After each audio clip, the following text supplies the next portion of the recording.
Tɛnɛdo juin kalo tile 22 kɔnɔna la ni an ye Malakti ka don kibaru kɛnɛ kan an ka foli bɛ bɛɛ lajɛlen ye aw sigiyɔrɔ la.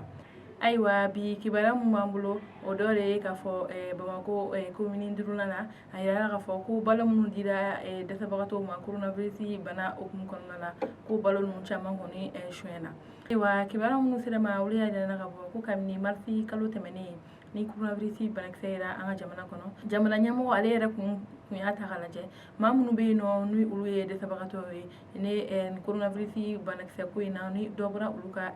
balo ɲini fanga kɔnɔna ko a bɛ jɔ ni olu ka dumuniw ye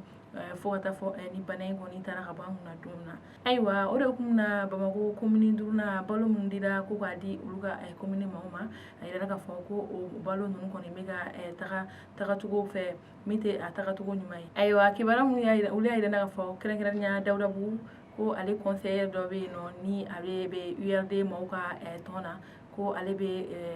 commune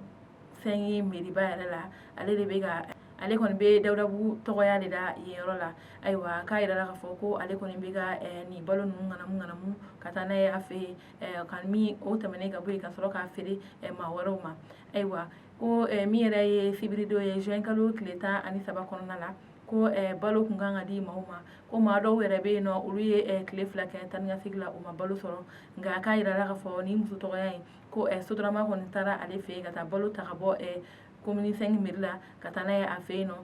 ko a y'a lajɛ min ye kabamugu ye a kɔni y'o di sigiɲɔgɔn kɔni caman ma min yɛrɛ ye balo tɔ ye ko su kolen a y'o don katakatani kɔnɔ walasa ka taa n'a ye olu bɛ feere cogoya min na. Ayiwa an bɛ yɔrɔ min na ko bi sɛgɛsɛgɛli tɔw kɔni bɛ sen na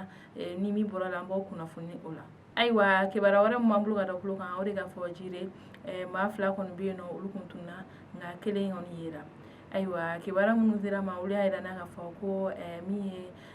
arabadon juin kalo tile 17 kɔnɔna la a yirala k'a fɔ ko min ye Jire yɛrɛ dugu kɔnɔna ye ko préfet 2 kɔni bɛ yen nɔ olu kɔni kun tununa. Ayiwa kibaruyaw y'a yira k'a fɔ ko nin makofɔlen ninnu ka tununi kɔni ma sɔrɔ dɔwɛrɛ la ko nin ye maa dɔw de ye olu kɔni kun bɛ mobili kɔnɔ tuma min na ni préfet ninnu kɔni kun bɛ ɲɔgɔn ye na u ka bureau kɔni kɔnɔna la o waleya ninnu senfɛ ni makofɔlen ninnu kɔni taara ni préfet ninnu bɛ yɔrɔ min na ka taga kisɛ kɔni ci yen nɔ o y'o to kisɛ ci ninnu na a yirala k'a fɔ ko préfet 2 kɔni bɛ yen nɔ olu kun tununa.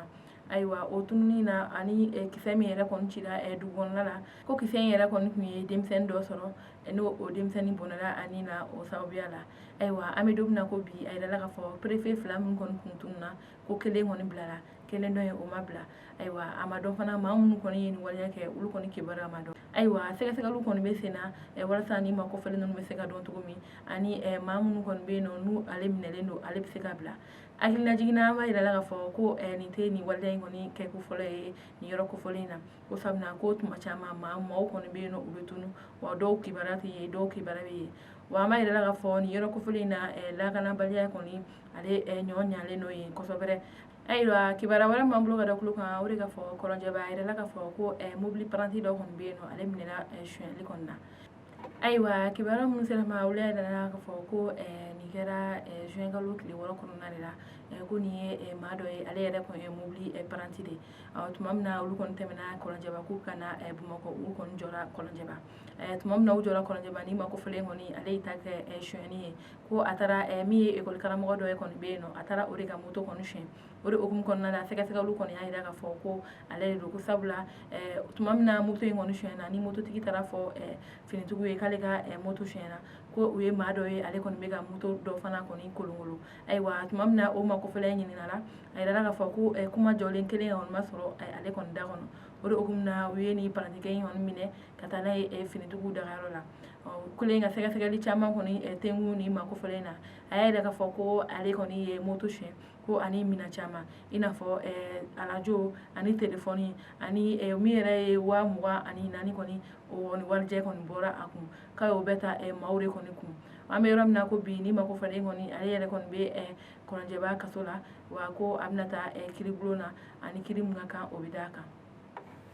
Ayiwa kibaruya kuncɛla kibaruya wɛrɛ min b'an bolo ka da tulo kan o de ka fɔ coronavirus banakisɛ hukumu kɔnɔna la minisiriso min sigilen bɛ kɛnɛya hukumu kɔnɔna la ula yira k'a fɔ min ye juin kalo tile 21 ye maa minnu garijɛgɛra coronavirus banakisɛ la k'o bɛ taa maa 28 kɔni na maa minnu kɔni bɛ yen nɔ n'u olu kɔni nɔgɔyara o bɛ taa maa 11 kɔni bɔ ɲɔgɔn ko la maa minnu kɔni bɛ yen nɔ n'olu fatura olu kɔni ye maa 2 ye nin don kɔfɛlen in na ayiwa an bɛ don min na ko bi coronavirus banakisɛ bɛ maa minnu na an ka jamana kɔnɔ o kɔni bɛ taa maa 1,091 kɔni bɔ ɲɔgɔn ko la maa minnu kɔni bɛ yen nɔ n'olu fatura ni banakisɛ in na ko o kɔni bɛ taa maa 111 kɔni bɔ ɲɔgɔn ko la maa minnu kɔni bɛ yen nɔ ni ala ye lafiya di olu ma ko olu kɔni bɛ taa maa 1,266 kɔni na ayiwa an bɛ don min na ko bi nin de ye coronavirus kibaruyaw ye an ka jamana kɔnɔna la hali bi an ka dugawu kɛ ala ka bana in ta ka bɔ an kunna ayiwa an balimaw ni ne kun ye bi kibaruyaw ye ka da o tulo kan aw ni ce aw ka kulomajɔ la